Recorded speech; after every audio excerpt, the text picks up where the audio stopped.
A rather wet overnight, and so the grounds crew at Jesse Owens Memorial Stadium busy throughout the morning, taking care of the playing surface for this afternoon's Big Ten Men's Tournament Championship between Indiana and Michigan State. Well, Todd Yeagley and the Indiana Hoosiers, Damon Rensing and the Michigan State Spartans. A tactical change, no doubt, with personnel and everything else as they approach this game. Yeah, Todd Yeagley and the Indiana Hoosiers desperate. They need to win this game, not only to obviously win the tournament, but to make the big dance, the NCAA tournament for Damon Rensing and the Michigan State Spartans. They want to defend their Big Ten tournament title for sure, but they're without big Ryan Keener at the back. Fatai Alashe, you'll see at central defense today alongside Kevin Cope. We'll take a look at the lineup for the Indiana Hoosiers first, and you've got Nikita Kotloff, you mentioned him, but Andrew Oliver up top too. That's a good one. Yeah, same back four, and at the back then you'll see Dylan Lax will anchor the midfield right in front, and up top you'll have Andrew Oliver alongside Femi Hollinger-Jansen. I don't know, we just told him to wait. He said Michigan State won the coin toss. They elected to go with the wind. And so with the winds at their backs, and it's expected to get a lot worse as the game wears on, they'll defend the south goal, and the Indiana Hoosiers in red. And Dylan Lax out of the back gets tied up very quickly at midfield. Here's Femi, finds Matt Mccain. And his service broken up. Corrado. Talon gets it out for Michigan State, collected by Bushu. You can see the water that the players will deal with, despite the great efforts of the grounds crew here at Ohio State.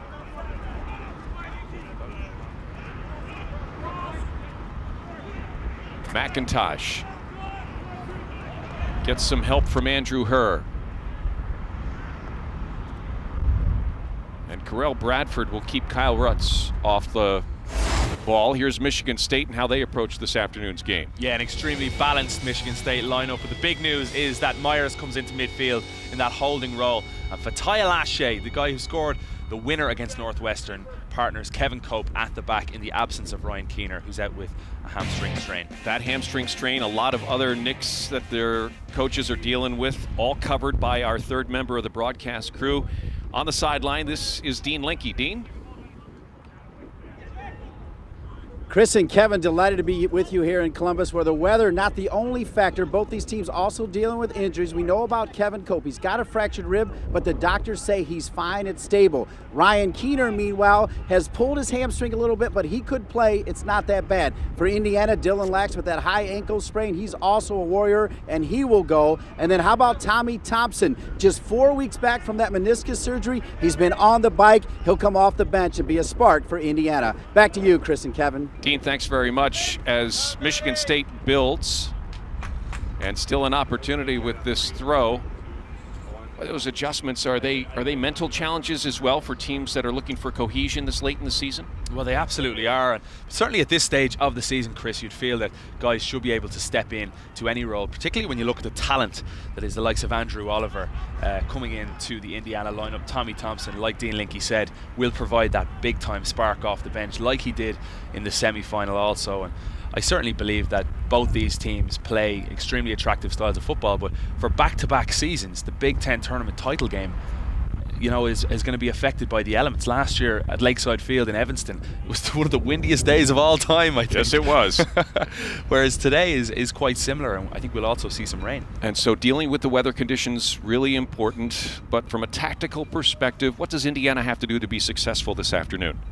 I certainly think Indiana needs to try and keep the ball. Femi needs to play high and physical. Kevin Cope, fractured ribs, play physical alongside Kevin Cope. Fatai Alashe is not used to playing in that position also. And Dylan Lax needs to have his biggest match in an Indiana jersey, just anchoring that midfield, because you have the likes of Kotloff, you have Corrado, Andrew Oliver also. He's got to give them license to go forward, so they need him to play really, really disciplined at that holding midfield position. Andrew Oliver gets knocked down by Talon, and this is a free kick for Indiana. Restarts under these weather conditions can be game changers for sure. Corrado over the ball, a two-man wall for goalkeeper Zach Bennett. And Indiana with their first real chance in the attacking third this afternoon. Corrado far post. Oliver almost there.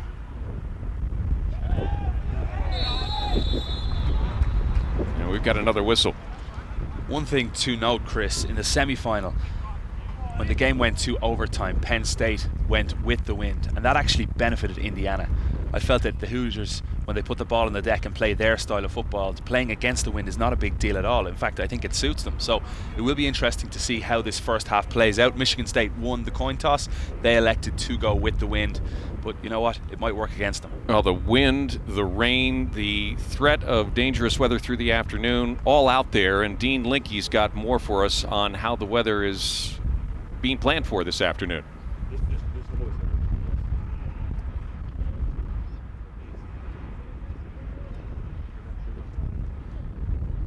They had about an inch of rain last night, Chris Dorn. They're expecting another half inch as well. The wind right now is going about 15 to 20 miles per hour. They do think before it's big ball to the outside. Andrew Herr with the cross. Left. Rutz can't get to it. McIntosh lays it off.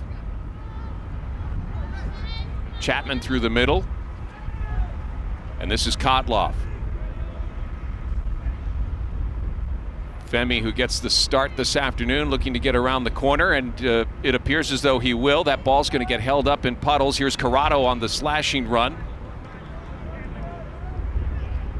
Chapman working through the middle, and McIntosh finds Connerty. Overlapping run by Talon.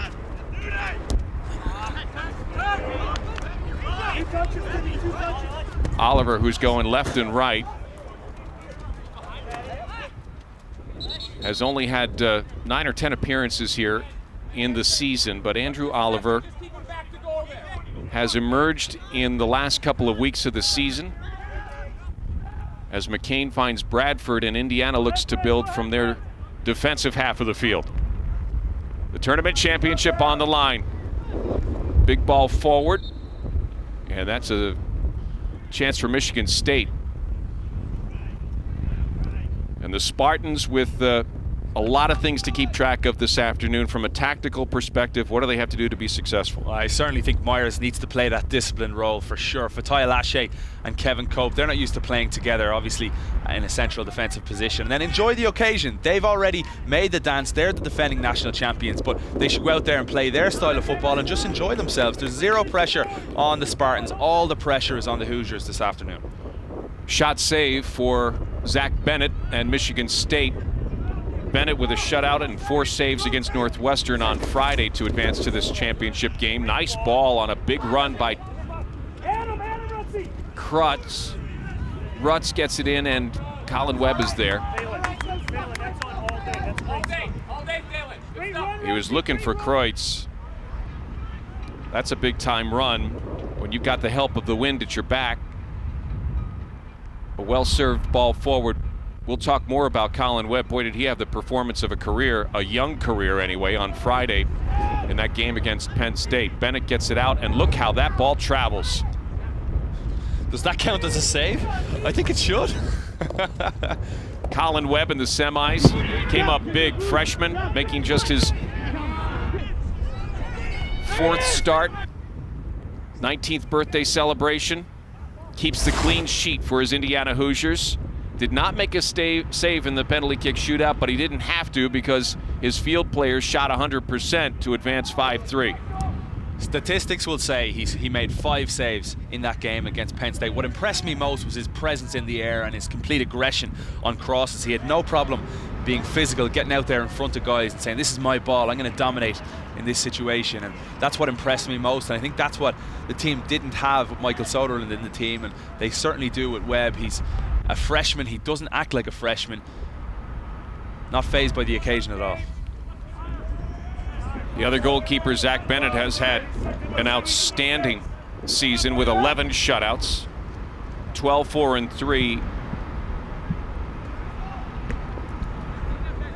And Bennett has got the help of the wind as he sends the ball to the attacking half of the field. Connerty now for Michigan State. Pressure by McCain.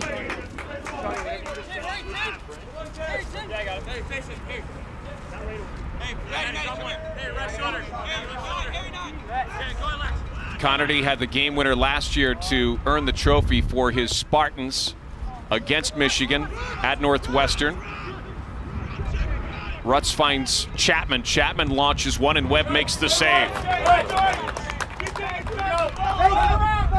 Again, well played, Colin Webb. Good movement from Jay Chapman to get the shot off, but there are difficult conditions this afternoon. Very well held from Webb. Here's Femi. In through to this is Oliver against Alashe. Cuts it back, looks for the left foot, goes around the corner, and Bennett's there. Indiana's path to this championship game. Two gritty performances, both of which went to overtime. 4th seed Michigan and the 16th ranked team overall in the country, Penn State, falls and kicks from the penalty spot to the Hoosiers. Here's Kotloff. Finds an overlapping McCain. McCain's got time for a cross, gets it in, and it's out by Fatai Alashe. Already a payoff for Damon Rensing and the Michigan State Spartans with the big, tall presence of Alashe deep in the back with Ryan Keener on the bench. Certainly not to say that Keener wouldn't have made a challenge for that ball, but nice to know that Alashe's size pays them off. Keep it one way. Save your legs. Keep it one way. That's good, Shani. A little higher, a little higher.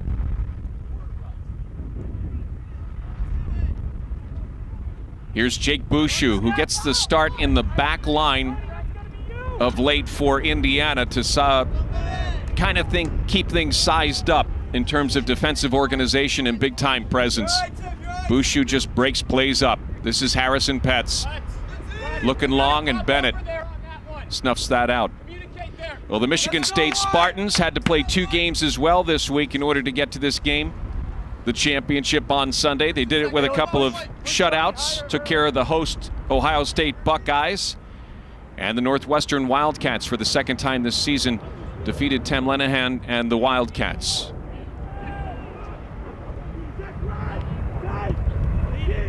Should be noted that of the 4 games we've just looked at, none of them were easy for either team.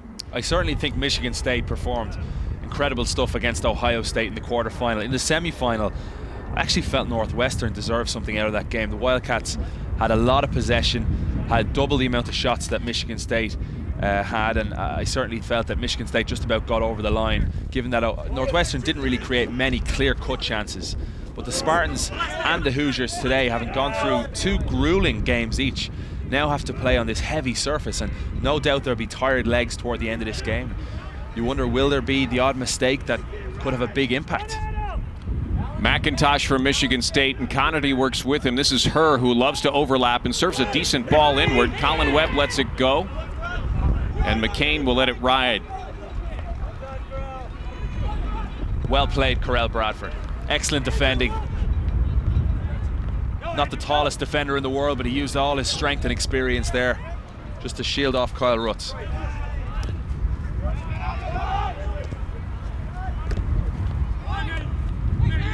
Here's McCain, finds Patrick Duty, a lefty who, like a lot of outside backs in the college game, just loves to get forward and finds his chances in the attacking third.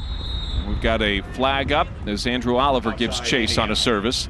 Andrew Oliver, and the emergence of Oliver, I'll tell you, in the game that these 2 teams played during the regular season, he had a goal. It was the 3rd of 3 goals in 3 games for Todd Yeagley's Indiana Hoosiers.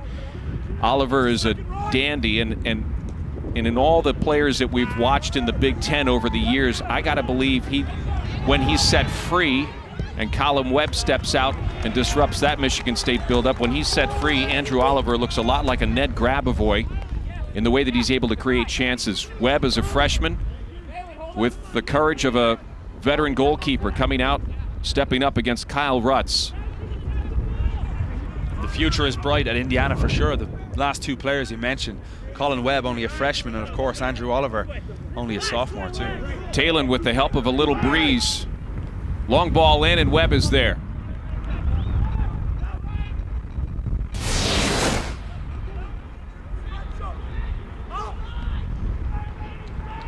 Sure, Femi wanted to get more of that to get it going the other way, but he had the support of his goalkeeper. This is Kevin Cope getting a touch on the ball.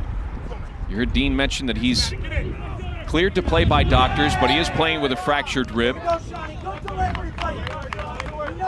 That's Sean Connerty, who does not back down from any challenge. Won the 2011 Golden Boot in the championships with Crew Juniors in Grand Rapids. Has substantial experience at a very high level for an amateur player. Connerty with the service. A little too much help from the wind. Tommy Thompson, we saw him start on Friday, and as Dean mentioned, this is a guy who's just a handful of games away from meniscus surgery. Tommy Thompson will bring a spark. Andrew Oliver will be back on, but Tommy Thompson, they like to do this just 15 minutes in now. He's fresh. He'll look to make that diagonal off Fataya Lashe, as you can see. Get straight into this game.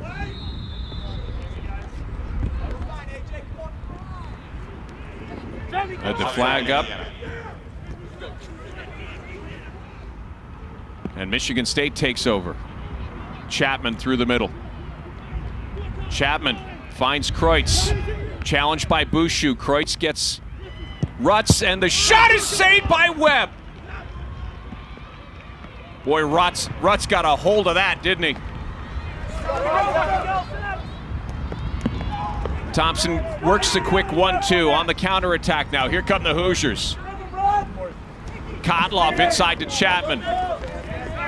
Tied up by Connerty, but Indiana maintains possession. McCain's got no one to beat to the 18. But Talon steps up and clears that away. Carell Bradford.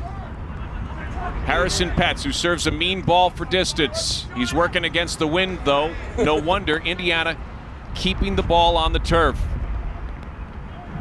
What about that from Jay Chapman? Look where he won back the ball for his team. We often talk about Jay Chapman as an offensive catalyst, but he was back there working extremely hard for his coach and his teammates. Great interception.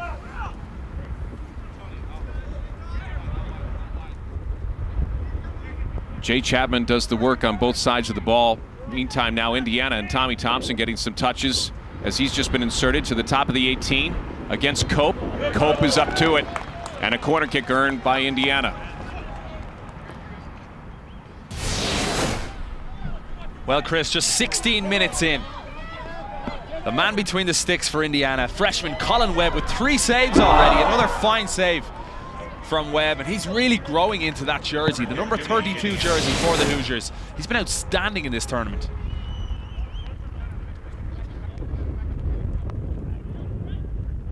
Patrick Duty with the left foot is going to step up and serve this ball for Indiana. Oh, it's whipped in and it's wide. But maybe more importantly, and I don't know if this is for Michigan State or Indiana, but Kotloff had some time and got up for that ball. And I'm not sure if Ryan Keener's on the pitch, I'm not sure Michigan State ever allows that happen. And look at the run of Tommy Thompson right in behind.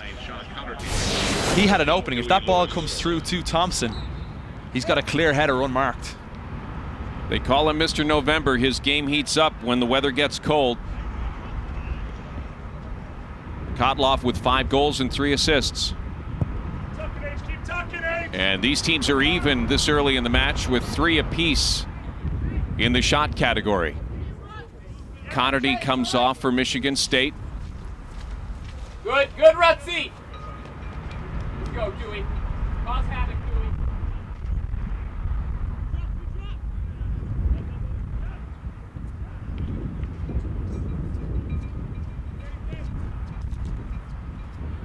Dewey. And Webb lets one go. Gets good distance fighting into the wind like that. Lewis is in for Michigan State on this near side wearing the number 14 jersey. This is Chapman. Oh, Chapman, so clever with the ball movement. Such great youth training with the Toronto Academy. Does things in the game that Coach Damon Rensing says you can't coach. Here's Kotloff doing the business up the middle, finds Thompson. Thompson versus Cope, lays it out to Corrado. Indiana on the march. Corrado inside Cope, clears it out. Talon gets the bigger ball out. Collected by McCain. Here's Petz. Inside, nifty touch. Around pressure, serves it far post. Femi's there, and so is Bennett. The collision and the ball's still loose.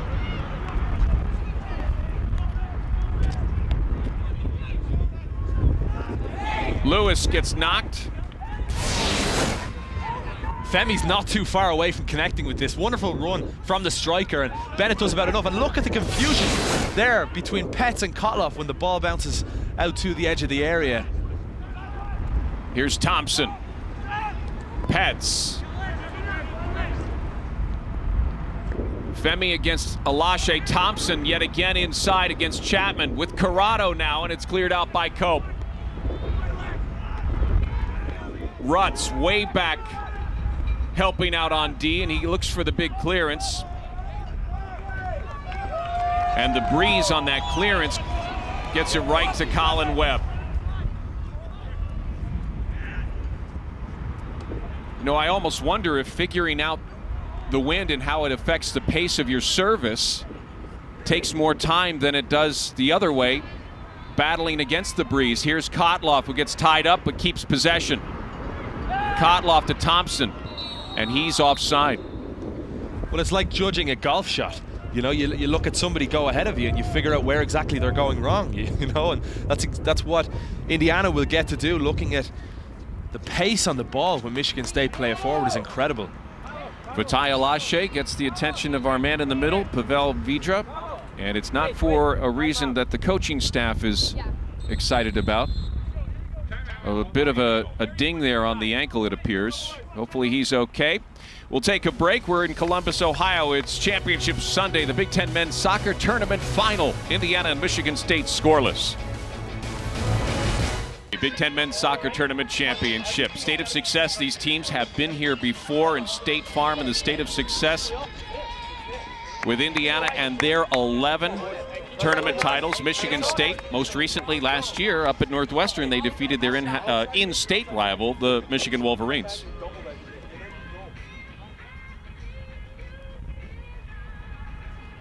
Indiana's Todd Yeagley and Michigan State's Damon Rensing. And you talk to these coaches and they are so excited about the personnel they've got on their squads and how the two squads have come together in the way of remaining cohesive, remaining true to the objective. And one of those objectives every year is to get to this game. Yeah, exactly. And if I'm a coach and if I've got somebody like Jay Chapman in my team, I'm excited. Damon Rensing has always said he's such a joy to work with, you know, and you look at the players he has at the back and in midfield, they're a very, very balanced team, Michigan State. Michigan State in the tournament title last year. Little different tournament for Todd Yeagley and the Indiana Hoosiers last year, an NCAA national championship.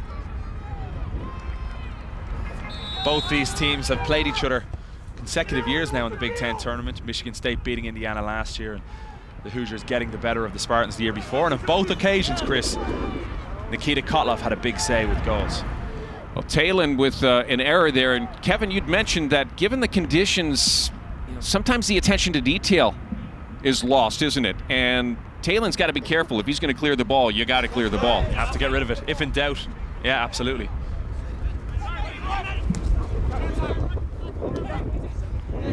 Thompson on the run, Corrado serving the long ball. McCain is there, he'll get a touch on it. Cope, and the clearance. McIntosh in the collection. Herr gets it forward to Kreutz.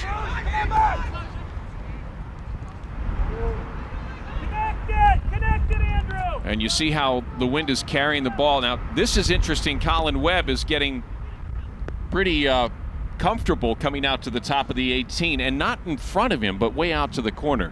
Well, he needs to play as that sweeper, simple as. And I definitely believe that this game is suiting Indiana right now. Michigan State elected to go with the wind. It was their choice, but as of right now, it's the Hoosiers that are far more impressive. Michigan State struggling to really put some passes together. Here's Ryan Talon, fifth-year senior, a couple of goals, but more importantly, 7 assists for Talon this year. And Rutz Still sniffing around. Hoping to get at the other end of that big ball. Well, while watching Big Ten Sports, add to the action with BTN Connect. See all the Twitter activity from around the conference. Get in-game stats and interact with our experts. Join your favorite team with btn.com/connect and get socially charged.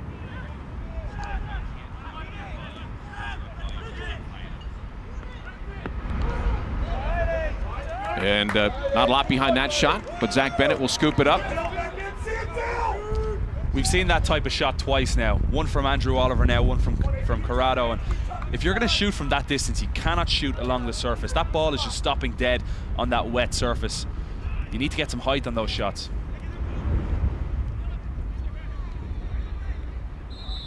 Strong effort by Rutz.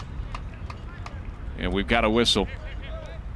Well, Michigan State comes out of this break, and they are certainly looking to stretch the game and take advantage of the wind. Witness the longer services, not quite as much buildup with short passing through the middle.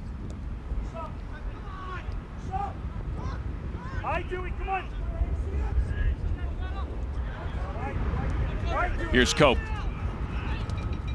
Lewis. Lewis gets it back.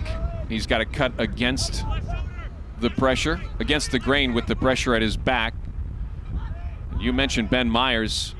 We haven't called his name much. He's in that slot where he's not going to get a lot of accolades, but if he gets the job done for Michigan State this afternoon,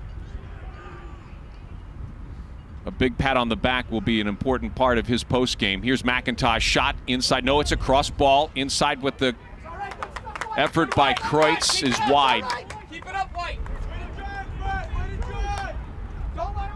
Kreutz, you can't afford to give him too much room.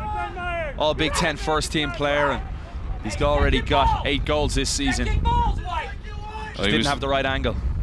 Kevin, he had a bit of an injury bugaboo going for a good part of his last year or so, and he has worked through that to the point where he's enjoyed consistent weeks of training where he hasn't had to take time off to recover from anything, and that has been a real positive for Michigan State. Now, we should mention, too, the absence of Adam Montague also adds to the equation of this afternoon's result, doesn't it? Yeah, it really does, and a lot more pressure on Tim Kreutz and the likes of Jay Chapman to get in good spots. Kyle Rutz also. Kreutz, though, he's had more shots than anybody else in the Big Ten. He's had 58 shots this season, averaging just over 3 a game. Restart opportunity for Michigan State. Talon with the big ball in. Have Fatai Alashe comes out of nowhere, and Colin Webb breathes a heavy sigh of relief. Wow, pretty much to the minute, I thought we were about to see Fatai Alashe break the deadlock once more. That's not too far away at all. Fatai Alashe putting himself in a wonderful position, and with that breeze, all he needed was just to get it on target, and that's going to be very difficult to stop. Fatai Alashe with the drop back on the approach, and as the ball dropped in, he had plenty of space within which to work. Yeah, he's dropped out of the holding mid slot in terms of the lineup, but when it comes to restarts, he figures pretty heavily into the mix. Herr gets it inside. Kreutz and Rutz working. Broken up by Bouchou. The shot by Lewis is saved by Colin Webb. And we've got an injury.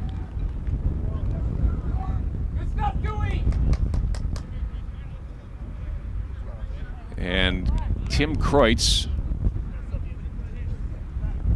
worked through traffic.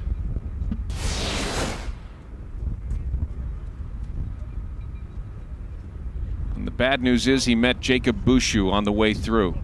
Bouchou is such a hard player. And watch how Kreutz, I think he might have stubbed his toe as he was shooting.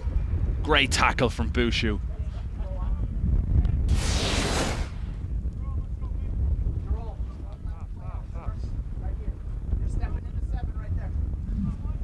What an impact Bouchou has had since making the transition to centre-back this season for Todd Yeagley and the Hoosiers, and also Colin Webb in goal. I think those two things, moving around the goalkeeper and also putting some more experience at the back, has had a big say in the turnaround in form for Indiana.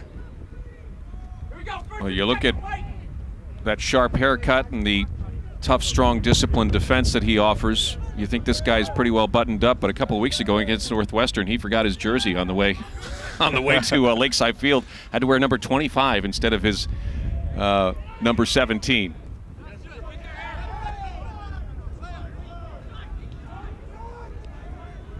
Here's Patrick Duty for Indiana now.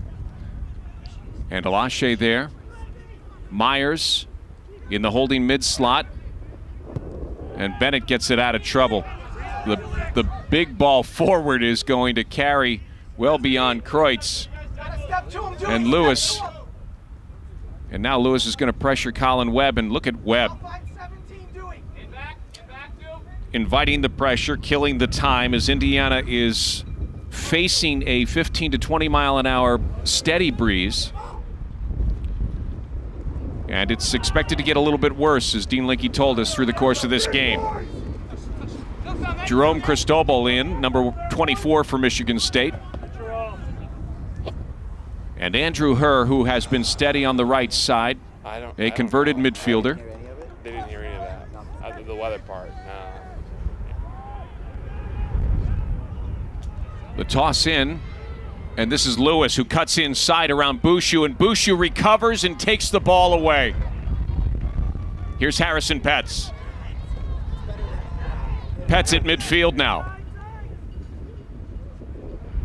Finds Dylan Mayers, who's in as a sub in this first half. Duty and Femi work on the far side. Petz in on support. Petz connects the D with the O, and this is Mccain moving up from the outside back slot and doing the job against Cristobal. Laid off to Corrado, chipped in and away by Alashe. And collected by Corrado, who's got a, oh, there's a whistle. And it's going to be against Michigan State. 3 points, Jerome, on it, Jerome. Hey, what do you want? Kind of surprised the referee didn't play advantage. Corrado, beautiful flick. He's taking it to the byline, but I think Corrado will take it. The assist master now with a chance to whip one in.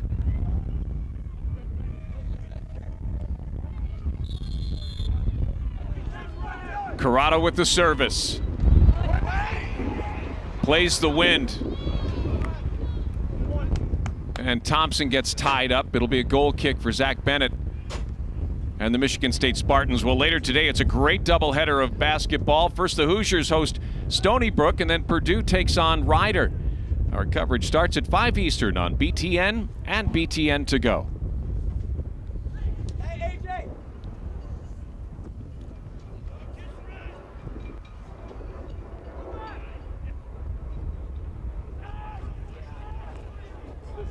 And there it is yet again, the evidence that the wind is awfully tricky.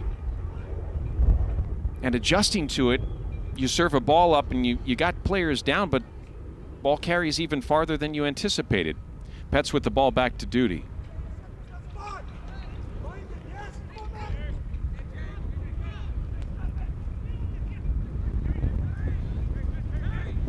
The Michigan State Spartans with an NCAA ranking of 20 headed into the week and an RPI ranking of 11. Have dreams of moving to the NCAA tournament later this week. And they have pretty much assured themselves a spot with their regular season performance. There's no doubt about that. For the Indiana Hoosiers, extending the season means winning today. Lewis plays it back to Chapman. Chapman cuts inside, runs into Indiana traffic, and here come the Hoosiers the other way. Dylan Mayers, the Louisville transfer, who joined some of his childhood buddies on this squad as he finishes out his collegiate career. Here's Thompson, 1v1 versus Cope. Cuts him, goes inside, holds it up and crosses the ball, and Bennett is up to the task. Wow. Tommy Thompson has such quick feet. Look how he just glides past Kevin Cope. Watch the quick feet here. Cope, good solid defending. Thompson takes him to the byline, and Zach Bennett does so well to hold on to that ball. But even if he did spill it, 3 Michigan State players had put themselves in great positions to clear it.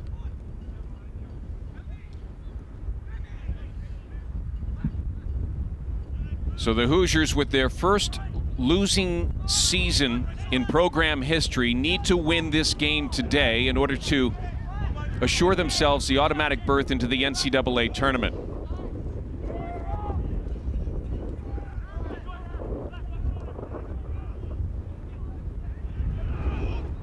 Andrew Herr finds Lewis. Carell Bradford, nifty tackle. Indiana can't keep it.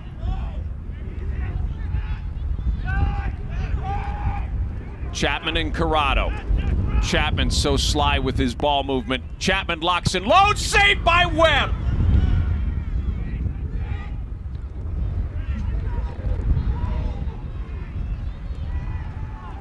Indiana on the counter, and that's going to be snuffed out by Cope and company. We'll mention him again. Colin Webb. Look at how this ball dips. And Webb uses all the power in his fists just to punch it away. This is a cracking strike from Jay Chapman. And that ball is dipping, and it's at serious pace too. Well played, Colin Webb.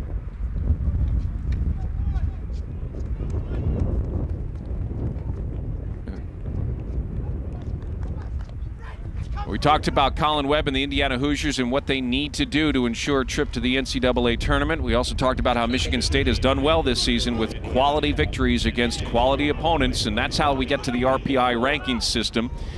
Michigan State, according to the RPI, is at 11. That's a very comfortable position for a tournament that has 48 teams. We look at this, and what does it mean when we start to move into the Northwestern and Michigan category? Well, what we have to consider straight off the bat is that those RPI rankings, they don't consider the games in the Big Ten tournament. They were out before the Big Ten tournament. McIntosh picks up a yellow card. So Northwestern, with that win over Wisconsin, will bring them down to the early 30s, I'd imagine, alongside maybe Wisconsin now, who were beaten by the Wildcats. So both those teams on the bubble, I'd imagine, and I think both will get in. And then you've also got Indiana that, you know, if they win today, they qualify. They lose today, they don't, because they don't get to 500. So the Big Ten could potentially, you know, if the selection committee are cruel, the Big Ten could only have 2 teams. If it goes the Big Ten's way, there's 5 teams in.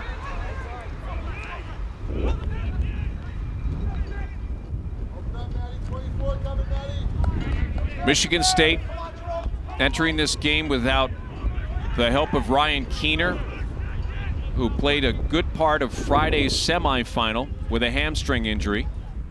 Kevin Cope, their other central defender, is a guy who, here's Keener who's watching from the side.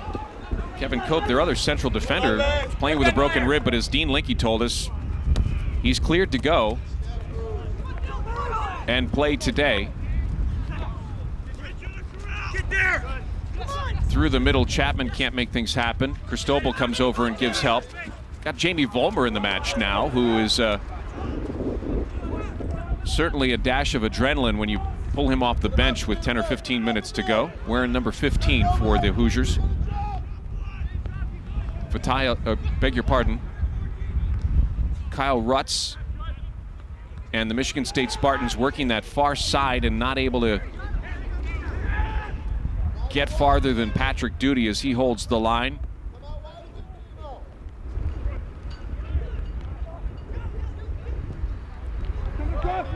Mayer switches the point of attack. This is Matt McCain. He's up against Talon. McCain opting for the goal line, and the cross ball is going to be knocked out.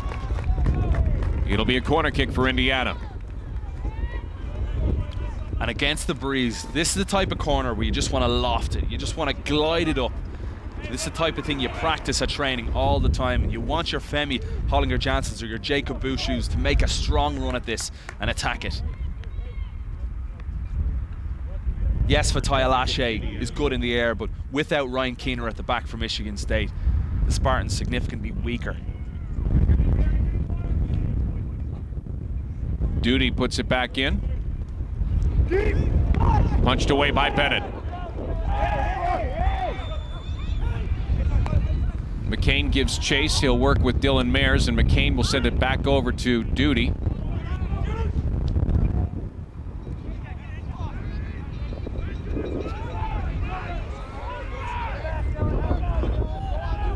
And now the long ball. And here comes Colin Webb yet again. Boy, a lot of confidence coming from that freshman. Yeah, I felt in that situation, though, he came off his line a bit too quick, and Corell Bradford was in front. He could easily have played it back to Webb if Webb had pulled out to the right-hand side, and then all of a sudden Indiana is on the attack again. Instead, it's Michigan State that has possession. Oh. With that confidence, he's denying that isolated 1v1 situation out there, but your point is well made. And the big ball in, and Webb gets the punch out. Your point is well made. He could make it a lot easier on his teammates, couldn't he? Yeah, all of a sudden it could be an attack for Indiana instead of giving the territory to Michigan State on this breezy day. Rutz comes way back to help. How about Alashe forward because of the restart? And Alashe going to the goal line. They wanted a corner kick. Alashe signaled for it, but he also knows he was joking too. Well, BTN goes where you want, when you want it. With BTN to Go, presented by Auto Owners Insurance. Watch live soccer on your computer, tablet, or smartphone. And to learn more, visit btntogo.com. It's also available in the App Store and on Google Play. Our colleague Dean Linke on the sideline. I'm Chris Doran alongside Kevin Egan. This is the Big Ten Men's Soccer Tournament Championship here on the Big Ten Network. It has been a back-and-forth affair. Indiana playing with a breeze in their face of, at times, 15 to 20 miles an hour. Matt Mccain chips it into Thompson. And poked out by Michigan State. Dylan Lax, injured in that quarterfinal win against Michigan Wednesday, has been available to Coach Todd Yeagley since. And the big ball into the corner. Tommy Thompson and Talon battle for that one. The Michigan State Spartans won the toss. They went ahead and made the decision to defend with the wind at their backs. You got to imagine that in part that was hoped to be an advantage to have that going for you. They haven't been able to make much of it. What changes do they make in the second half? Well, I think they've played far too direct. For a team that has the win, you can just see it there. The ball just goes all the way through to Colin Webb and goal. And they've got the players to put the ball on the deck and play like Indiana has played. When you've got Chapman, Connerty, McIntosh, Rutz, they're not quality players with the ball at their feet. So why adjust just because the wind is with you? It doesn't suit the likes of Jay Chapman. The ball has simply been played over his head. From what, and I'm sure there may be some coaches who disagree, it seems to me that a lot of the wind advantage actually pays you off when you get to the attacking third. Here's Dylan Mayers working his way in. Thompson is there.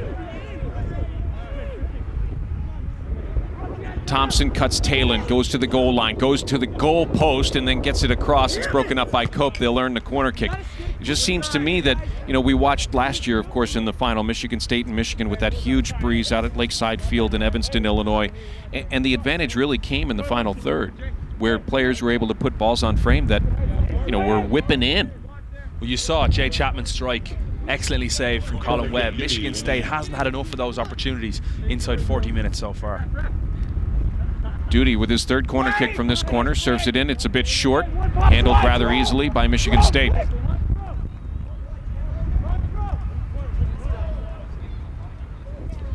Now Jamie Vollmer's got the long throw for Indiana. He's throwing into the wind, and he'll try to launch one and create a chance for his Hoosiers here with less than 5 to play. And if it's effective here in the first half against the breeze, imagine what this is going to be like in the second half. Vollmer's throw goes short. He can put that ball at the far post, I kid you not, on a better day. Here's Vollmer, cuts around Chapman. Big ball in, Bennett's there, and brings it down.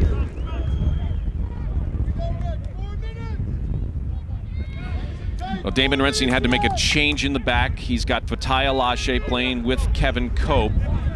And in the holding mid-slot, Ben Myers. How has that worked out for Michigan State so far? I think really, really well. Excellent, in fact. I think Fatai Alashe seamlessly has sat in alongside Kevin Cope.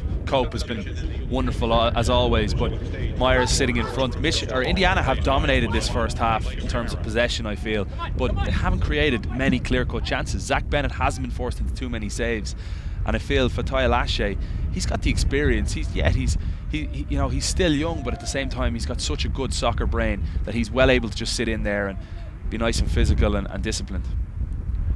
Chapman, nice win at midfield. Rutz goes up against Duty.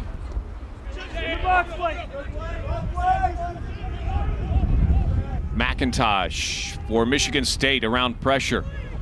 Ball served in, the shot off the goal post and cleared out. Blake Scamira with his second touch. His first touch was the settling touch. He came in for Cristobal and does well with that. What an effort that was from Blake Scamira in search of his first goal this season.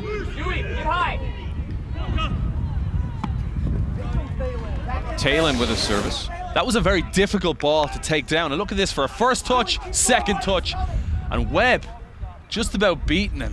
That's a fantastic effort, so close. Michigan State, just as we said, they weren't carving out as many opportunities as Damon Rensing would have liked with the breeze. Scamira cracks the post.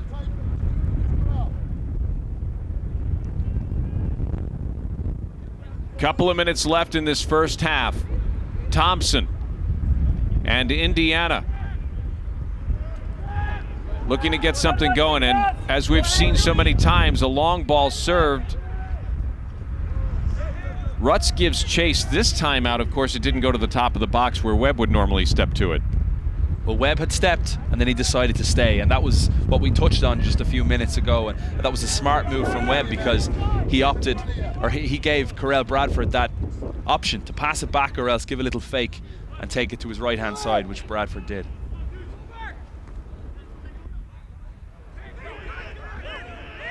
Corrado to Kotloff. Played youth soccer together in the suburbs of Indianapolis. Here's Thompson now. Thompson inside, leaves it for Kotloff. What a lovely ball, broken up by Kevin Cope. Drop it open first, drop it open. Hold it right. Come on, Daddy.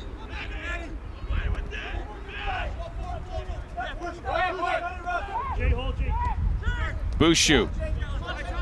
On the turn is Lax. Petz looks wide. Finds Duty. 1 minute time remaining. Thompson against Alashe. And broken up in a whistle. And Thompson is down. You gotta be kidding.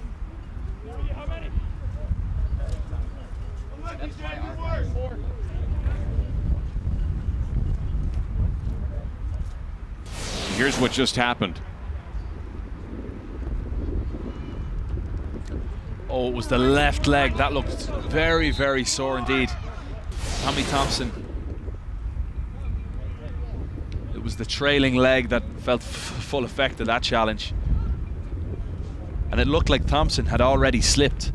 The late challenge by Chapman draws the whistle and a restart opportunity. His injury allows for the referee to stop the clock. And in college soccer, in this situation, means that you've got time to set your restart. So the clock won't start again until the ball is struck. And that's key, because with the clock stop, you don't leave any question as to how much time is left. Key from a defensive standpoint as well. It allows Zach Bennett arrange his wall. The restart, the shot goes wide, and Mayers can't find the frame.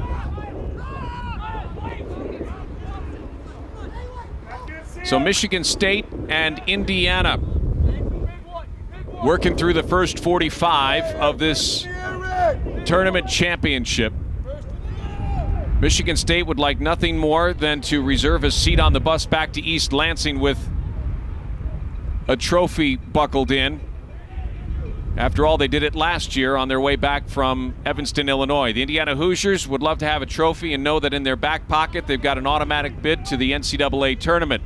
The only way they're going to do that is if they win this game this afternoon. They've got some changes to make perhaps, but certainly some decisions, feedback from the coaches in the locker room, and then back out for another 45, Kevin. We should expect to see this game continue to stay opened up.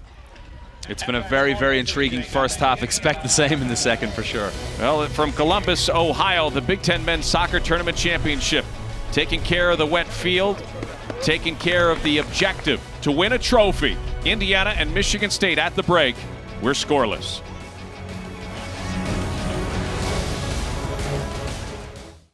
Scoreless after the first 45 minutes of play, the Big Ten Men's Soccer Tournament Championship. A trophy on the line here in Columbus as Indiana and Michigan State set to begin the second half. Here's how the Hoosiers got here. They won on kicks from the penalty spot after a draw against Penn State. They actually advanced is the proper term. Michigan State and Northwestern battling it out. That was a good one, and Kevin Egan, I agree with you. Northwestern, the Wildcats putting together a strong performance.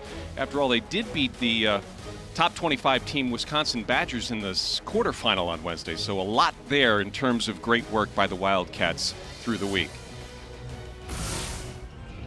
Michigan State out of the locker room. They will play into the wind in this second half, and so they're going to deal with a 15 to 20 mile an hour wind gust that will also probably get bigger in the way of how strong it is through the course of the second half. The weather blowing through Columbus, Ohio, and bringing with it overnight about a half-inch of rain. The crew in Columbus has done a stellar job at drying up the field. Dean Linke is field side with us. He is the third member of the Big Ten Men's Soccer Tournament broadcast crew. Thanks, Chris. Todd, you have the wind. You have to win. What's the game plan? Well, we gotta look for finishes from outside. 25. This wind is bad, and it's one of the reasons why we took it the second half. We thought we could take advantage of it and frame the goal. It's a wet day, so we keep things on goal. There's rebounds, so I like our chances. 45. Good luck. Thank you. Back to you, Chris and Kevin. Dean, thanks very much.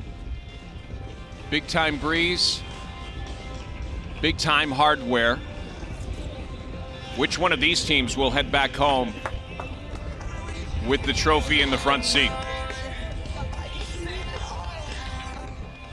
Sean Connerty, Chapman, the Michigan State Spartans take over.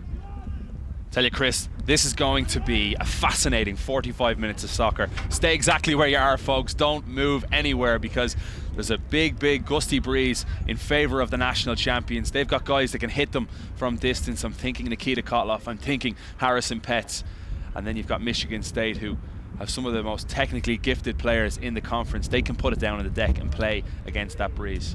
Here's Kotloff, works it in. McIntosh helps out. Michigan State getting used to the wind at their faces. And a neat chip with the outside of the boot, and Kreutz brings that down. McIntosh near side, got her on the overlap. Got help from Chapman, he'll use her. Chapman whips it in, Carell Bradford misses it, loose ball. It's gonna be brought out by Femi. A dangerous situation created by Michigan State right from the get-go. Counterattack. Corrado finds Thompson, who did not start but came in for Oliver in the first 15 minutes of the first half of play. Here's Kotloff. He cuts away from pressure from Connerty. Thompson with the quick 1-2, but that's a long ball forward, and Zach Bennett's out. Well, championship records for teams that enter with the number 5 seed or the number 3 seed. Surprisingly, it's better to be a number 5 seed. Well, Michigan State won it last year as a 5 seed too. Is it in the cards for Indiana, the 5th seed, going into this weekend's tournament? Coming off a regular season performance against, again, as always, top quality teams, but less than desirable results. The first losing record in program history after winning the national championship last year. A.J. Corrado for Indiana now. Looks far post. Kotloff can't get anything more than a touch on it, and Talen's going to let it ride. Chris, you mentioned that losing record for Todd Yeagley and the Hoosiers. That will not mean a thing if they go out here in the second half and win this game. they'll forget about it, they'll laugh it off, because they're going to the dance, and they're going to the dance with a Big Ten tournament in their back pocket. We talked to Todd Yeagley throughout this season, and he said, look, I know the results aren't going our way. I know our guys are starting to feel a little snake bit, especially with these overtime losses, but this is a quality group. You should hear the locker room. There's confidence, and I believe my guys are playing great soccer, and they're gonna see the results fall their way. They certainly have played through this weekend here in Columbus with a tremendous amount of confidence. No, they've played with a lot more confidence and conviction as well, but both games went to overtime. They just about got over the line, but that speaks to the character in this group, and they've really started to turn things around. For me, they need to create a lot more clear-cut chances in the second half than they did in the first. They had the majority of the ball in the first half, but it was the Spartans that created all the highlights in the game. Chapman in the midfield. Pressure from Pets. Looks to work the 1-2 with Kreutz, and Kreutz does well to track back and help Michigan State maintain possession. Bushu to Femi.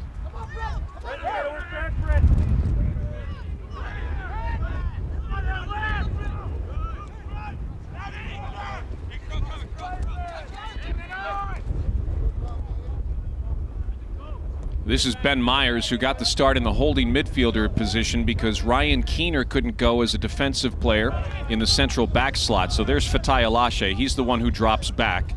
Alashe had the game-winning goal in the semifinal to get Michigan State to today's final. How many times do we gloss over that position and don't give those guys the credit they deserve? Because they often don't make the stat sheet, even though Fatai Alashe did the last day. But they give the likes of Dylan Lax, for example, it gives the license to Corrado, to Pets to drive forward. Nikita Kotlov also. McIntosh locks and loads, doesn't get what he wants off that. McIntosh will have a wry little smile at that one, because he hit an incredible goal in the quarterfinal victory over Ohio State in off the underside of the bar. I think he'll forget about that strike rather quickly. Thompson gets tied up with Alashe.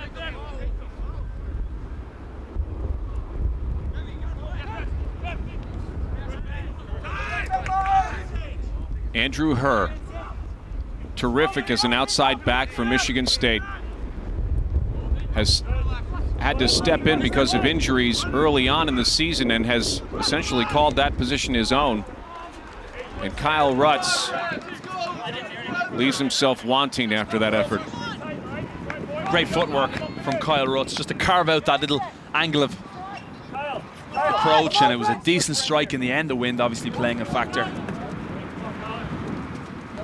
Thompson to Corrado. Look at the bodies coming back dressed in white. The through ball is too much. Zach Bennett, most successful goalkeeper in the conference this year. 9th in the nation with an 86% saves rate.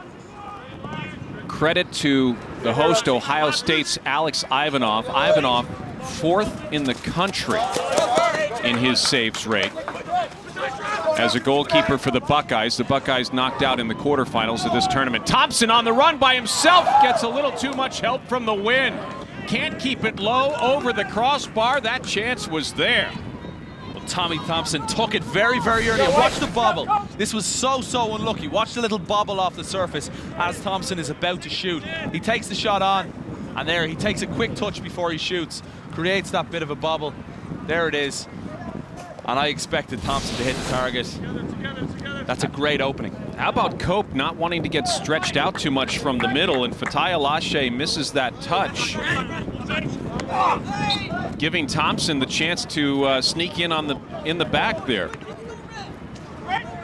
This position right now that Indiana is in, they have a free kick with a great angle. If they put this on frame and that ball bounces inside the box, it could even go all the way in. I'm surprised a right-footed kicker isn't taking it, and I'm surprised they don't deliver it into the box. That strong breeze behind their back, if I'm Todd Yeagley, I'm telling them to whip it in.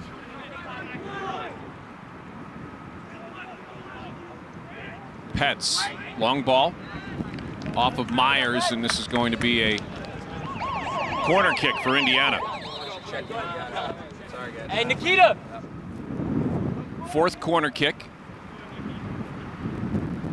This is a substitution with Kotlov coming off, and Jamie Vollmer will come in. And keep in mind, Vollmer has got the long throw, and Kevin Egan, you pointed out, he'll throw that ball 60 or 70 yards with the wind at his back. Vollmer's got the long throw, but Kotlov is arguably the best header in the Indiana team. Look at that whipped ball in. A wicked curve.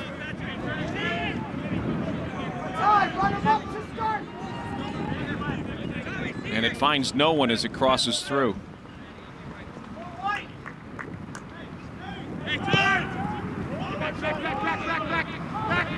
You see guys getting breaks all the time. You saw Joey Calistri get a lengthy break for Northwestern 2 days ago in their semi-final, and Nikita Kotlov here now, but I'm just a little bit surprised that Coach Yeagley would take him off right before a corner kick, given that he's so powerful in the air. Here's Vollmer through the middle. Tommy Thompson. Oh, nifty ball through. At least through traffic, but he can't find his target. Kyle Rutz all the way back helping out. Here's Kreutz going to put pressure on Bouchou. Bouchou finds Femi. Great leave by Vollmer.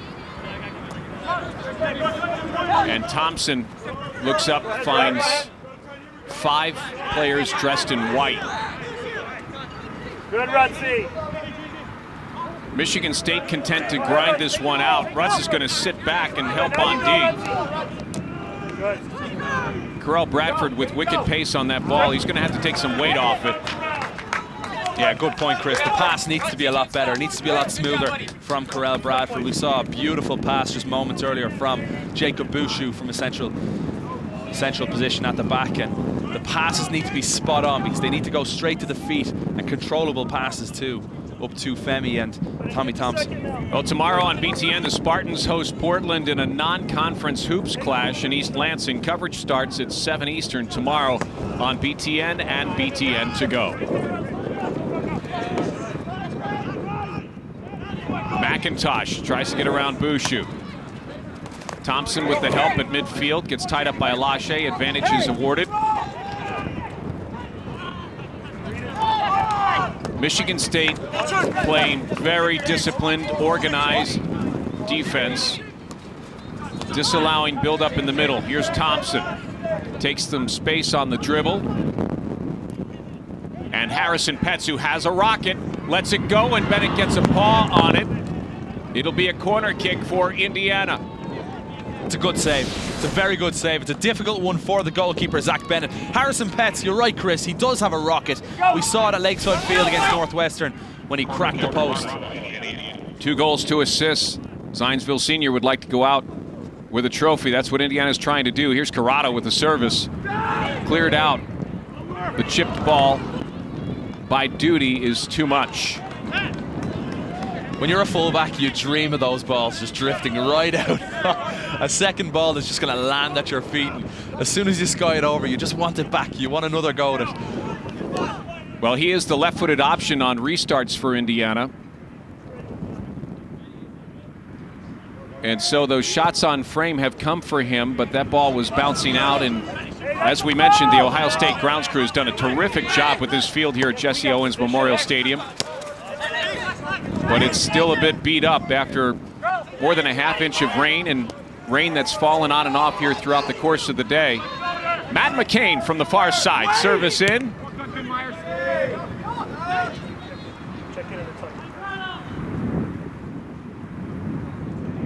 Here's Vollmer. Tommy Thompson sneaks in the back. Thompson cuts the defender. Vollmer with the shot is blocked. And another corner kick for Indiana. I've been very impressed with Vollmer so far. He's had a really big impact on this game. More of an impact on this match than I've seen him make on any other game so far this season. Couple of important plays by that man, Ben Myers, playing that holding midfielder role. 6'1" junior midfielder out of Charlevoix, Michigan. First time out, White. Make sure we close stuff down up top. Duty with the service. Wave! Slip head by Cope. Jimmy! And now we mentioned Vollmer, but Tommy Thompson's going to hold the ball. There's no way Coach Yeagley's going to let Tommy Thompson take that one.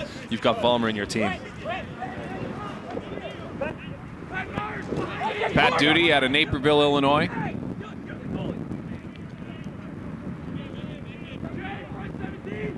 This is going to drift right in on top of the goalkeeper. Vollmer was a freshman at Butler and then transferred to Indiana. With that long throw, he puts Cope to the test at the 6. And again, Vollmer will trot to the other side. When you have corner kicks and you have throws, you just do your best to keep it away from Kevin Cope, because he's going to win every single one of those. He's so aggressive in the air, so determined to win the ball. Even if he is at 60% with his fractured rib, he'll still win those headers. Vollmer goes to the ground. Bushu turns and finds side netting, but on the wrong side of the goal for Indiana. You mentioned Kevin Cope at 60%. Is he better at 60% than anybody else that Damon Rensing can pull off of the sideline or off of the bench? Yeah, I certainly think that Damon Rensing has plenty of talent on the bench, but look at Kevin Cope. He gets up and he still wins the ball. He knows he's going to feel the pain. He knows the pain is coming. It doesn't matter for Kevin Cope. And you could see that in the last minute and a half or 2 minutes of play here in Columbus. Kevin Cope just doesn't care about the pain. He's going to get up and he's going to do it for his team. First team All Big Ten, and I would say a nominee for superhero status if Michigan State walks away with the trophy here this afternoon. Kevin Cope, central defender for Michigan State. And his goalkeeper, Zach Bennett, who's got the ball now, has been tremendous, hasn't he? Yeah, he has. But how much of a joy is it for someone like Zach Bennett all season long to see the likes of Ryan Thalen, Andrew Herr, Kevin Cope, Ryan Keener? I mean, that's a quality back four. Well, they've got more than 400 games of experience between the four of them. Here's A.J. Corrado, who, along with his Hoosier teammates, are trying to break through that veteran experience. They do it with combination play. Here's Petz to the goal line. Back to Corrado. Thompson, broken up by Cope, cleared by Chapman. And Bradford ties up Kreutz, and this is a restart for Michigan State.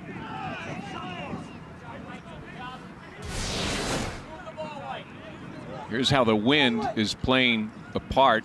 That ball gets knocked down. We all know how Chapman can clear a ball.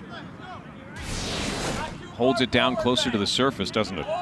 We mentioned Michigan State's defense. Zach Bennett in the back four, only conceding 14 goals this season. Compare that to the national champions, their opponents today.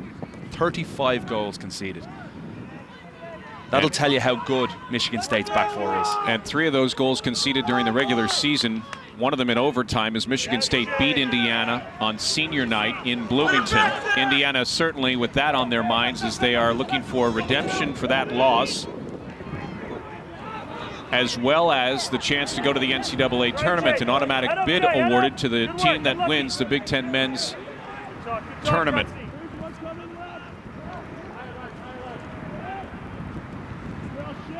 Matt Mccain, who along with his teammate Dylan Lax, who gets the ball from him, both played at Columbus North. Dave Green and Andy Glover growing that program in southern Indiana. Here's Femi leaving it, Corrado stepping in. Pat Duty now steps up on the overlapping run. He'll work with Corrado. Corrado turns from pressure, lets one go well wide. And that one's going to land in Dublin before it hits the ground. 5 shots for Indiana. And 1 for Michigan State in this half. That's better from A.J. Corrado. That's exactly what Coach Yeagley wants and said that at halftime. He said, let rip from distance, have a go. 25 yards out, it doesn't matter. With that breeze, it'll carry. And I certainly believe for Indiana to be successful, they need their fullbacks to be a little bit more aggressive. Matt Mccain, every time he gets forward on that right-hand side, it only spells good things for the Hoosiers. Particularly when you have Tim Kreutz as a lone striker, really. With 2 at the back, you can afford to go. Here's Rutz looking for Kreutz. And Colin Webb, who I think has just handled the ball for the first time in 15 minutes for Indiana, steps out of his goal mouth. Indiana has been primarily feeding one-way traffic to the Michigan State goal in the early going of this second half. What a story Colin Webb has been. If Indiana can win this tournament to go on to the dance, Colin Webb, starting for the Hoosiers, will be 3-1-1 in what has been a poor season so far. Here's Tommy Thompson. Thompson inside against Alashe. The shot saved by Bennett. The loose ball cleared by Cope.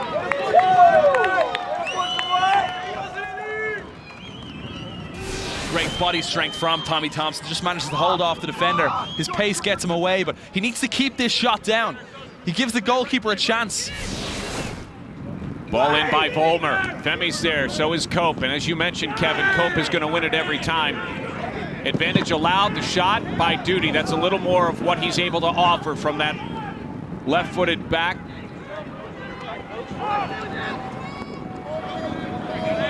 Bushu, now Volmer. Volmer goes through the middle. Petz lets one go wide. Edging closer. The national champions are edging closer. This is very, very close indeed. Zach Bennett beating all ends up. That's a wicked strike from Petz. Well, with Bushu in the back behind him and Dylan Lax in front of Bushu, Harrison Petz has been able to find his way forward just a little bit more than we've seen at times from Indiana, and that has created chances for the Hoosiers on the attacking end. Michigan State looking to get some traction in their attack, playing with the wind at their faces. And this has been real different from the first half, hasn't it? Just one shot for Michigan State. Indiana looking to double their shot count from the first half of play. Here's Thompson now, 1v1 with Cope, playing with a broken rib. Thompson's going to try to get around him, go through him. The shot saved by Bennett.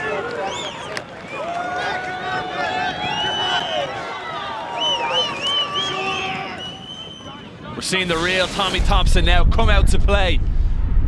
Watch how the wee man just takes on Kevin Cope. Cope stands up tall, doesn't dive in. Thompson with his quick feet manages to carve out an angle, and he just has to hit that to the right or the left. Instead, he hit it straight at Zach Bennett. A comfortable save from Michigan State's #1. 6 saves for Zach Bennett. Service by Corrado. Far post headed away. Kevin Cope. The shot by Lax. Saved by Bennett.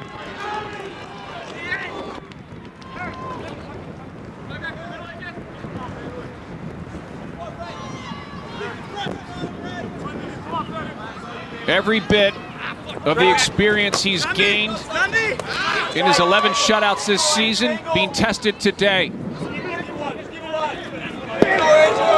As Zach Bennett has continued to come up huge for his Michigan State teammates, making the saves that keep his team in the game. They don't always have to be spectacular, you're right, Chris, but keeping your team in the game is so important. Your positioning is so important as a goalkeeper, often underrated at times, but Zach Bennett has a knack of putting himself in the right place at the right time. And the goal kick goes right to Volmer, and here comes Indiana in 3v3. The Volmer with the shot, the goal for Indiana!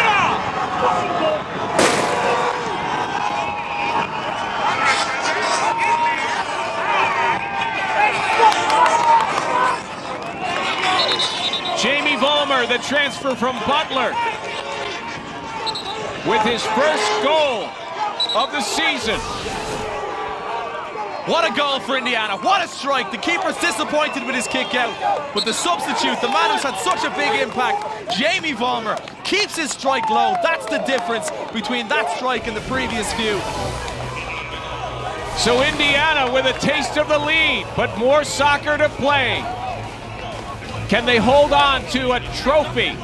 24 minutes on the clock. We'll see when we come back.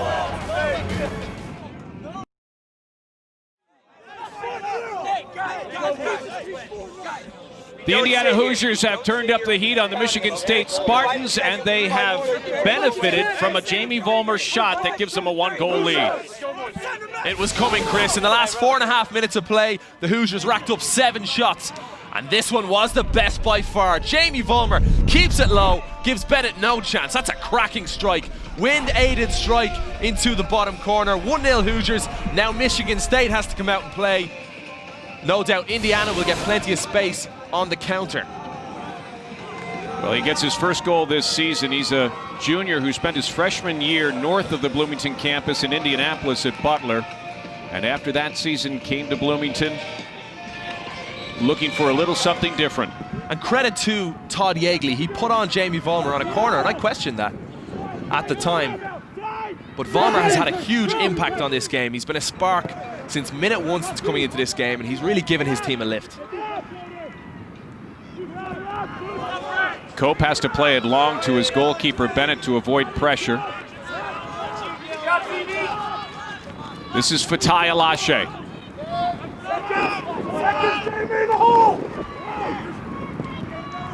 So Indiana with a 1-goal lead and playing with the wind. Here's Harrison Petz.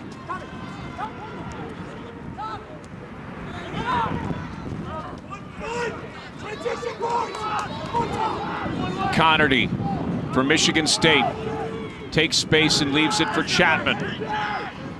Connerty, who's got a rocket too. Left inside. Rutz's shot is deflected. Dylan Mayers, another transfer. He came up from Louisville.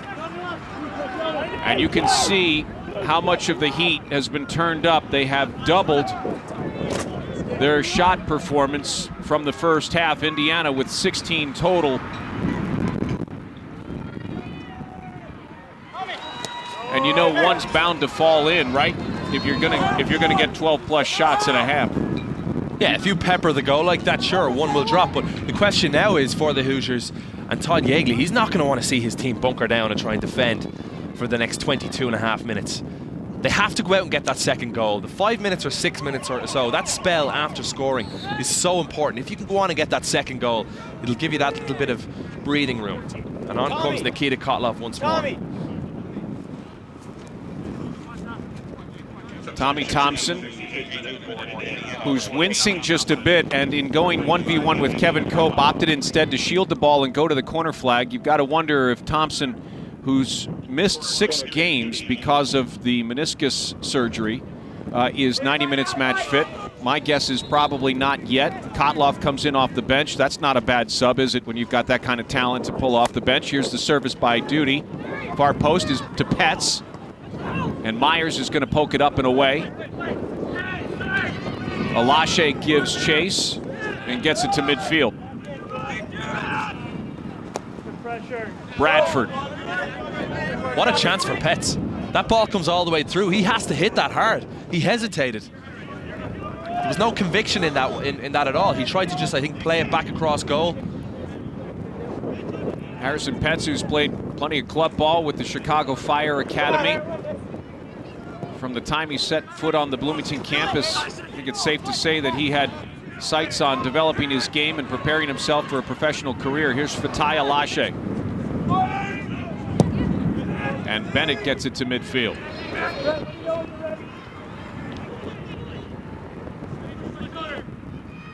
Mccain gets around Connerty and continues. Mccain to the near post. The chip up is punched away by Bennett. Lewis out of trouble.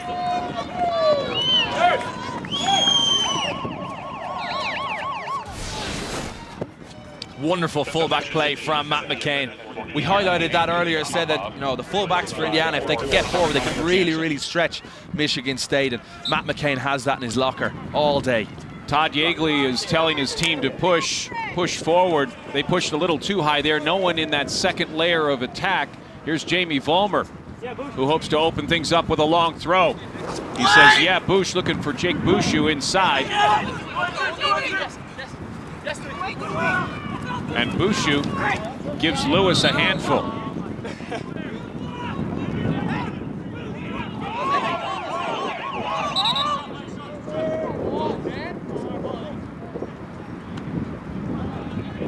Jake Bushu playing in the back line for Todd Yeagley's Indiana Hoosiers. This is a guy that Yeagley loves to play forward in the attacking half of the field because he breaks plays up when teams regain possession and attempt to transition. What do you lose by keeping a guy like him on the back line instead of up top? I think Dylan Lax is a very good player, though, and he's someone that can slot right into that position. But I've been the biggest fan of Bouchou over the last few years, and I was a little bit disappointed in him earlier on this season. I was disappointed that somebody like him couldn't take the game and really dominate from his position, because he is that guy who can take a match and simply put in one crunching tackle that'll give everyone else around him a lift. And I think since he's gone into that central defensive position, he's upped his game, he's upped the ante, and every single game has become more and more important for Indiana. And the thing on that, Chris, what amazes me is how Todd Yeagley just remains so calm about the tournament. He talked about how his team were coming into form and how all of a sudden he's just extremely confident ahead of the tournament. Yes, my team is a 5 seed, but we're starting to play together as a group and we can go on and win it.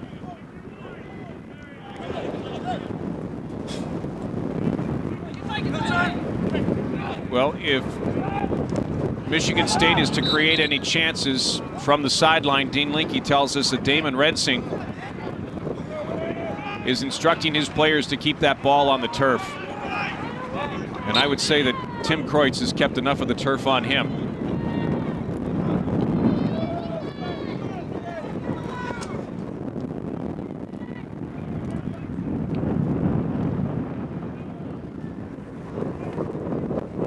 McIntosh now free, 1v1, now 1v3. Cuts inside, finds some help. Connerty can't control it. Can Michigan State find a goal in the last 18 minutes of this match and pull level with Indiana?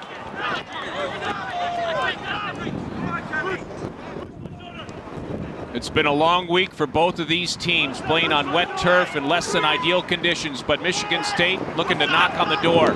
McIntosh, ball in, a swing and a miss, and Lax will bring it out for Indiana.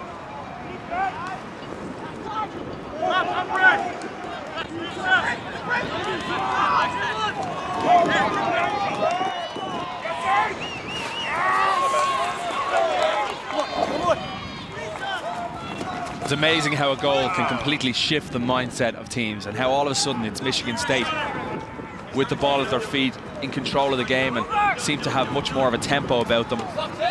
Indiana, like I said, they can't afford to drop off that tempo. Correll Bradford, a part of the national championship twosome in the back with Caleb Konstanski and, of course, Louis Softner between the pipes for Indiana as they marched all the way to Hoover, Alabama. Easy, boys, easy. Keep working, Jay. Up, you ready, Pete?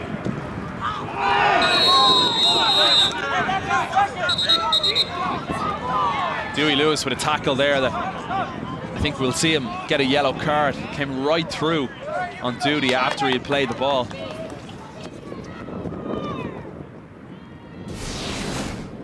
Well, duty's a tough one, and I don't know that he even saw that coming.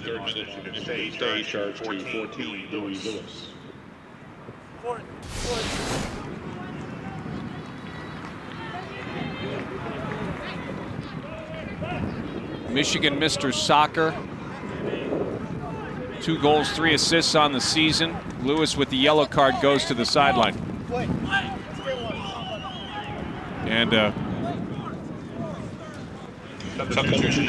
quick debrief from his head coach, Damon Rensing. You know, it's interesting, both these coaches have come through to their positions by way of legendary coaches, not just in the conference, but in college soccer.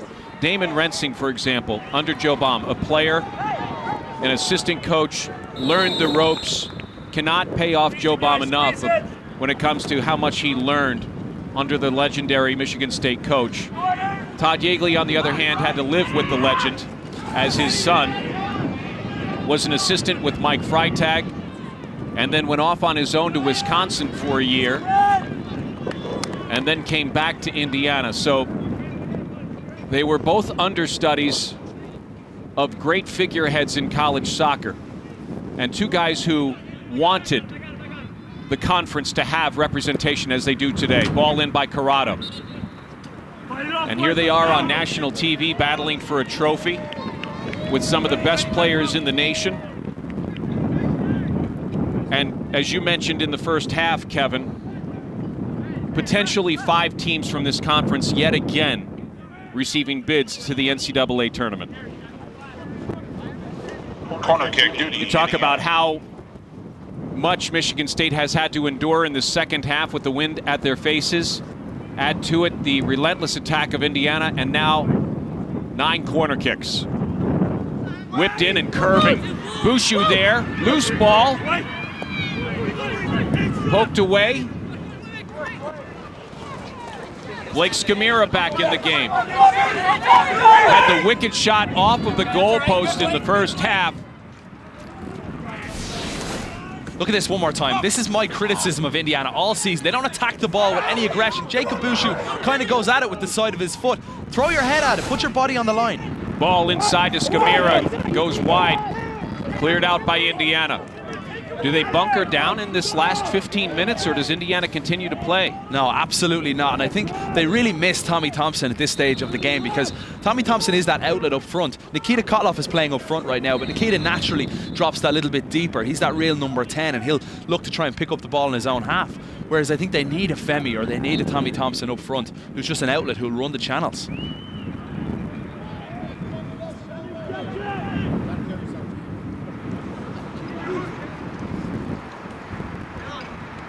Broken up by Bushu. Vollmer to Kotloff. Kotloff gets tied up by Connerty. Skamira inside to Chapman. There's your boy Femi. He's going to play in that midfielder's role. That's like a rugby kick into touch, just to let everybody relieve the pressure, push everybody up. Territorial kick.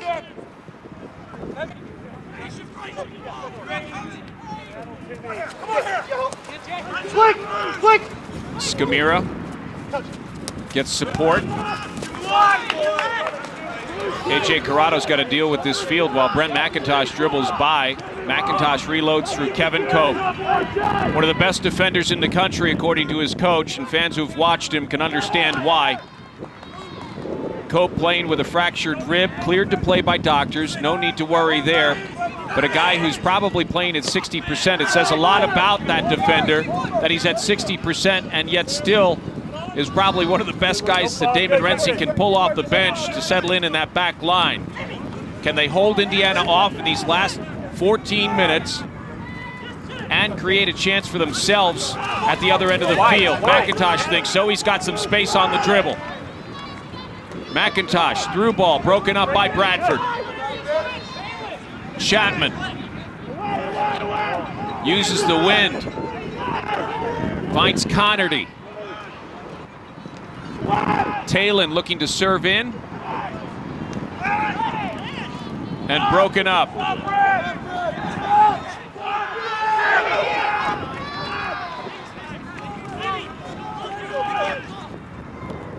I think it's a credit to both teams, Chris. Both teams have used the ball. They've kept the ball on the deck, and they've played with very difficult conditions today. Excellently, absolutely brilliantly. Both teams are a credit to their coaches, the way they're trying to play soccer. Petson Bradford. And the goal scorer, Jamie Vollmer. His rocket the difference on the scoreboard. Another shot goes wide.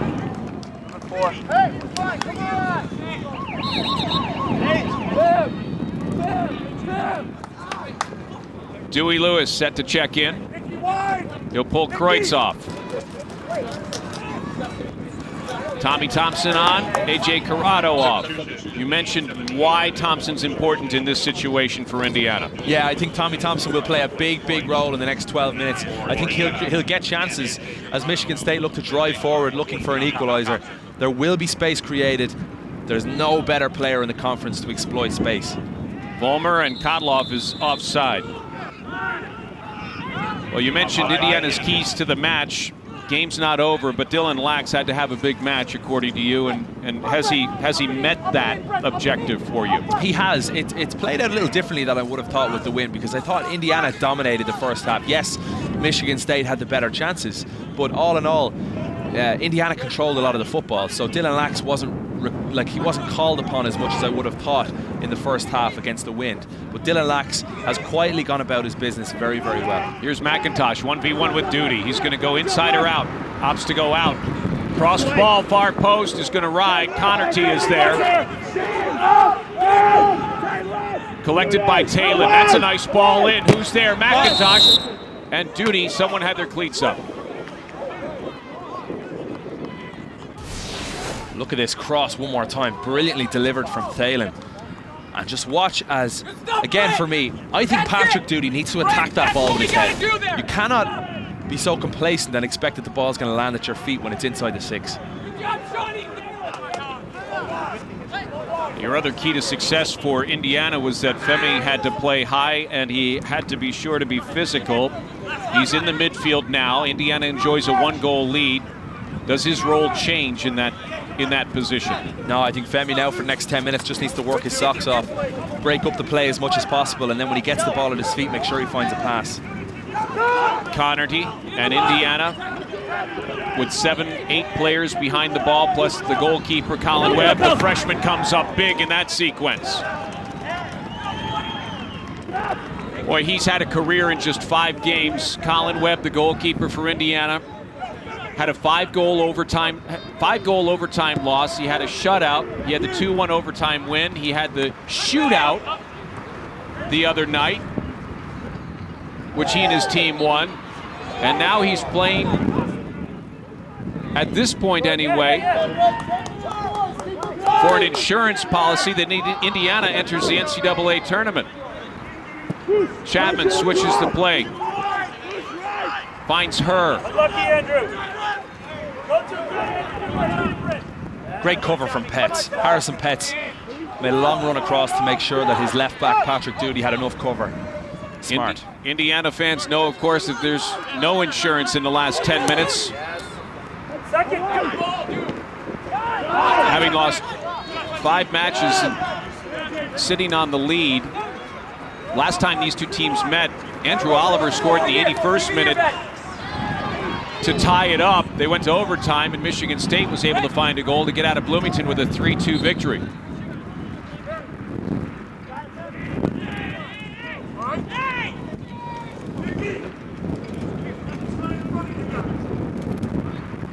Thompson and her. Thompson attracts quite a bit of attention. And he gives up about 6 inches to Fatai Alashe, but gets signaled for the foul.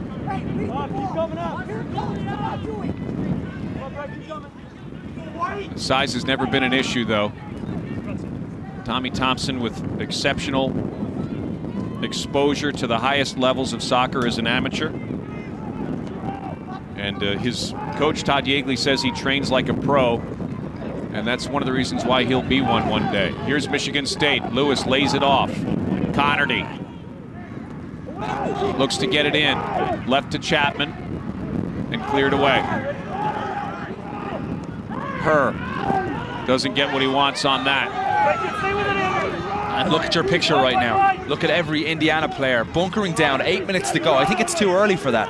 They have to get their foot on the ball and try and break, try and run with the ball at their feet if need be. Connerty lets one go, and it's blocked.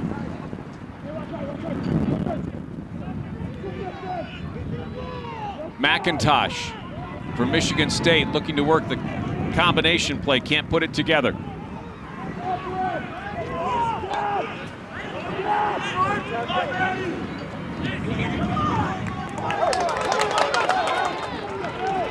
Well, Indiana certainly has outperformed their season average with regards to shots.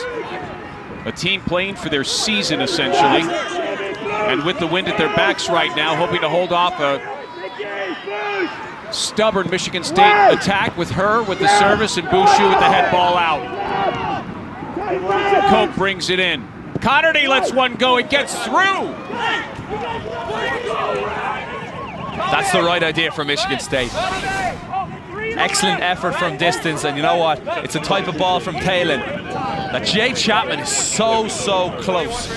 A slight touch from Chapman, and that's in the back of the net.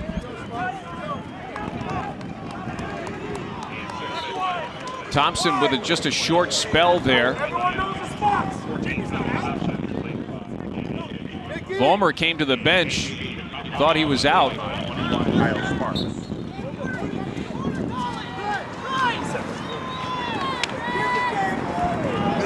Kotlov out. Kyle Sparks is going to come in. Now Sparks didn't play at all on Friday.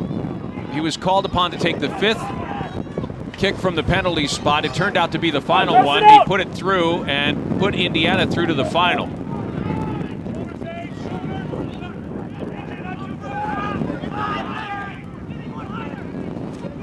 With Indiana, just after taking off their 2 most offensive-minded players in Tommy Thompson and Nikita Kotloff, Kyle Sparks coming on. It's a defensive mentality, obviously, with just less than 6 minutes to play.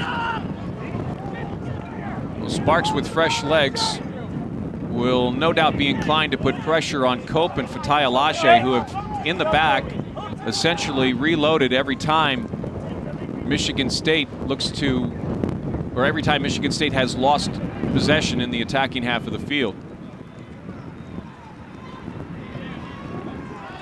And you can tell the wind has picked up significantly throughout the course of this game. You can hear the noise coming through on the microphones. You can see it, the way the ball is just skidding off the surface. 5 minutes to go. Does Michigan State have what they need to create a chance or two and capitalize with a goal?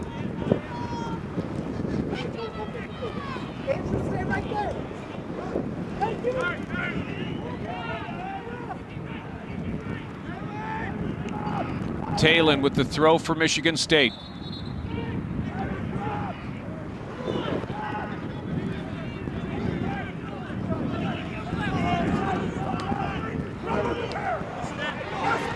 Oh, that's a heck of a step by Patrick Duty.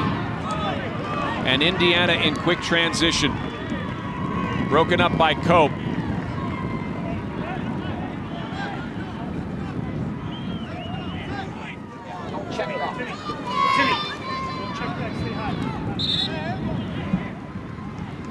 Kevin Cope, such a class act. Just positionally, such a class player. If I'm an MLS coach right now, I'm looking at the likes of Kevin Cope saying, I want this guy in my squad. You can't believe what kind of pain that boy is in. That's one of the comments we've heard from Damon Rensing over the last couple of weeks. And yet he puts it all on the line for the green and white. Playing with a protective vest. Cope gets it to his teammate, Andrew Chapman. Chapman looking for a little magic in the midfield.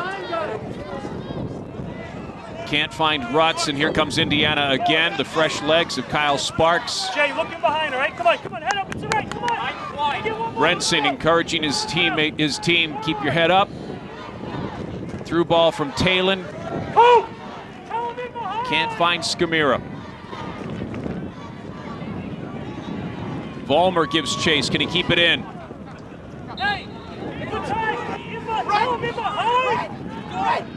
Vollmer, the goal scorer for Indiana.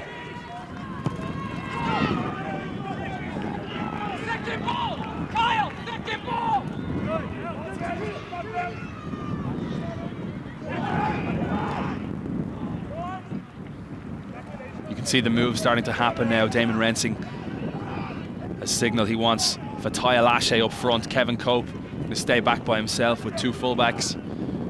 It has to be all out now for Michigan State. Just 2.5 minutes to play. Desperately in search of that equalizer.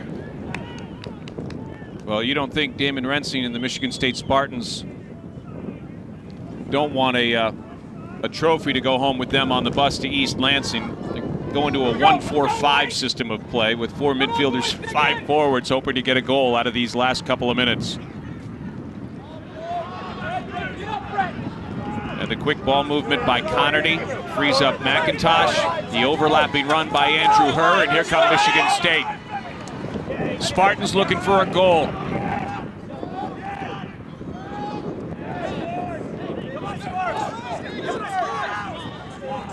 Cope's got to play all 73 yards of this field here on the campus of The Ohio State University from side to side, east to west. He has done it all for Michigan State on the attacking end. At this point, not enough.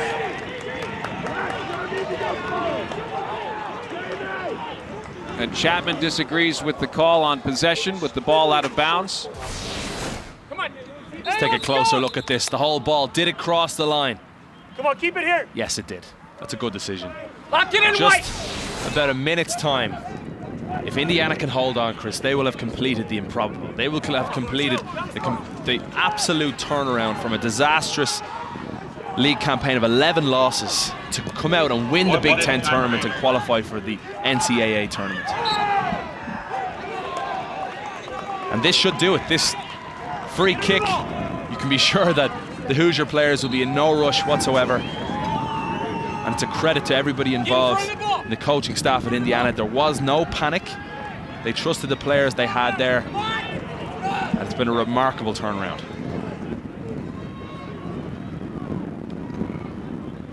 Back in play, ball is left.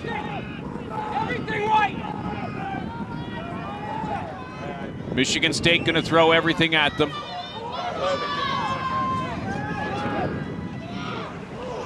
Here's McIntosh. Inside. Tries to find Kreutz. To McIntosh. McIntosh through to Kreutz. Ball in. Chapman's got it. It's going to be cleared out by Bradford, and Indiana is going to win the Big Ten men's soccer tournament title. They'll go home with a trophy, and in their back pocket, an automatic bid to the NCAA tournament. Good luck, guys.